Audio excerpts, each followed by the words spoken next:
এখন থেকে প্রায় ৬.৫ কোটি বছর আগের এক পৃথিবী, যার আকাশে উড়ে বেড়াচ্ছে বিশালাকার পাখির মতো দেখতে কিছু প্রাণী।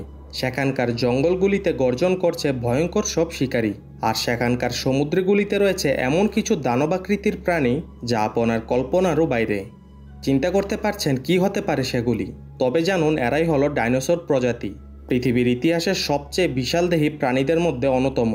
বাজ পাখির এই পর্বে জানব ডাইনোসর কী ছিল ডাইনোসরদের বিলুপ্তির কারণ, এবং পৃথিবীতে কি এই প্রাণীগুলোকে পুনরায় ফিরিয়ে আনা সম্ভব। এই প্রশ্নগুলির উত্তর খুঁজতে ভিডিওটি শেষ পর্যন্ত আমাদের সাথে থাকুন। বাজ পাখি চ্যানেলে নতুন হলে আমাদের চ্যানেলটিকে সাবস্ক্রাইব করে বেল আইকনটিতে ক্লিক করুন।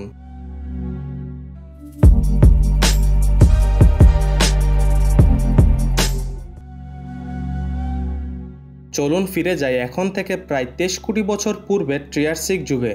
তখন পৃথিবী ছিল একটিমাত্র বিশাল মহাদেশ, যার নাম ছিল প্যানজিয়া। সে সময়কাল থেকেই প্রথম ডাইনোসরের উৎপত্তি হয়। প্রথম দিকের ডাইনোসরগুলো ছিল ছোট, দ্রুতগতির এবং দুপায়ে চলাচলকারী সরীসৃপ সদৃশ্য প্রাণী, যেমন ইউরেপ্টর। সময়ের সাথে তারা নানা আকারে ও খাদ্যাভ্যাসে বিকশিত হয়ে জুরাসিক ও ক্রিটেশিয়াস যুগে পৃথিবীর বুকে এক ভয়ঙ্কর প্রজাতি হয়ে ওঠে। প্রথম ডাইনোসরের জীবাশ্ম আবিষ্কার হয়েছিল ঊনবিংশ শতাব্দীর প্রথম দিকে ইংল্যান্ডের বিজ্ঞানী উইলিয়াম ব্যাকল্যান্ডের হাত ধরে। 1824 সালে তিনি মেগালোসরাস নামের এক বিশাল মাংসাশী ডাইনোসরের জীবাশ্মের বর্ণনা ও বৈজ্ঞানিকভাবে এর নামকরণ করেন, কিন্তু তখনও ডাইনোসর শব্দটির নামকরণ করা হয়নি।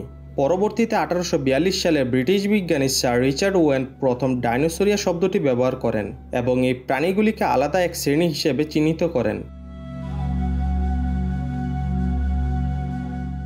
গ্রিক শব্দ ডেনিয়স এবং সোরস থেকে ডাইনোসর শব্দটির উৎপত্তি।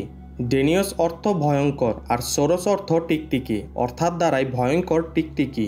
বিংশ শতাব্দীর প্রথম দিকে বিজ্ঞানীরা মনে করতেন ডাইনোসর ছিল স্বল্প বুদ্ধি ও ঠান্ডা মেজাজের প্রাণী, কিন্তু পরবর্তীতে তাদের ধারণার পরিবর্তন ঘটে। আপনি জানলে অবাক হবেন, ডাইনোসর প্রজাতিটি মূলত দুই ভাগে বিভক্ত, সরিস্কিয়ান ও অনিথিস্কিয়ান। সরিস্কিয়ান প্রজাতিটি আবার দুই ভাগে বিভক্ত, থেরোপড এবং সৌরোপোডোমর্ফ। থেরোপড গোষ্ঠীর ডাইনোসরগুলি সাধারণত মাংসাশী ছিল এবং দুপায়ে চলাচল করত। এদের মধ্যে রয়েছে বিখ্যাত শিকারী যেমন টিরানোসরাস রেক্স বা টি-রেক্স, ভেলোসিরেপ্টর এবং এলোসরাস। এরা ধারালো দাঁত ও শক্তিশালী পায়ের সাহায্যে শিকার করত। অন্যদিকে সৌরোপোডোমর্ফ প্রজাতিটি প্রধান বিশাল তৃণভোজী ডাইনোসর, যাদের গলা ও লেজ ছিল দীর্ঘ এবং দেহ ছিল বৃহদাকার। উদাহরণস্বরূপ ব্যাকিওসরাস ও ডিপ্লোডোকাস। এরা সাধারণত উঁচু গাছের পাতা খেত এবং অনেক সময় দলে চলাফেরা করত। এই সব কিছুর মাঝে সকল ডাইনোসরদের একটি সাধারণ বৈশিষ্ট্য হলো সকল ডাইনোসরই ডিম পারত। এবার তাহলে জানা যাক ডাইনোসর প্রজাতিটির বিলুপ্তির কারণ। ডাইনোসরদের বিলুপ্তি হওয়ার বিষয়ে অনেকেই অনেক রকম কারণ উল্লেখ করেছেন, কিন্তু এর মধ্যে সবথেকে গ্রহণযোগ্য মতামতটি হলো, গবেষকরা মনে করেন এখন থেকে প্রায় 6.5 কোটি বছর আগে পৃথিবীতে এক বিরাট আকারের গ্রহাণুর আঘাতে যে বিস্ফোরণ ও পরিবেশগত পরিবর্তন হয়েছিল, সেটাই ছিল ডাইনোসরদের নিশ্চিহ্ন হয়ে যাবার কারণ। বিজ্ঞানীরা ধারণা করছেন সেই গ্রহাণুটি ছিল প্রায় 12 কিলোমিটার চওড়া এবং সেটা আছড়ে পড়েছিল মেক্সিকো উপসাগর তীরবর্তী ইউকাটান উপদ্বীপ এলাকায়। আচ্ছা ভাবুন তো, যদি ডাইনোসর প্রজাতি আজও জীবিত থাকতো, তাহলে এখনকার পৃথিবীতে কি আমরা মানুষ জাতি বসবাসে উপযোগী হতো? হয়তোবা মানুষের অস্তিত্বই থাকতো না। বিশালাকার মাংসাশী ডাইনোসর টি-রেক্সের মতো দ্রুতগামী শিকারীরা মানুষের মতো ছোট দুর্বল প্রাণীদের বেঁচে থাকাই কঠিন করে দিত, এবং প্রকৃতির ভারসাম্যই হয়তো বদলে যেত। কারণ বর্তমান প্রাণী জগৎ যেমন হাতি, সিংহ, গন্ডার ইত্যাদি হয়তো কখনো বিকশিতই হতে পারত না। যদি ভিডিওটি ভালো লাগে থাকে তাহলে লাইক দিয়ে আপনার মতামত জানাতে ভুলবেন না।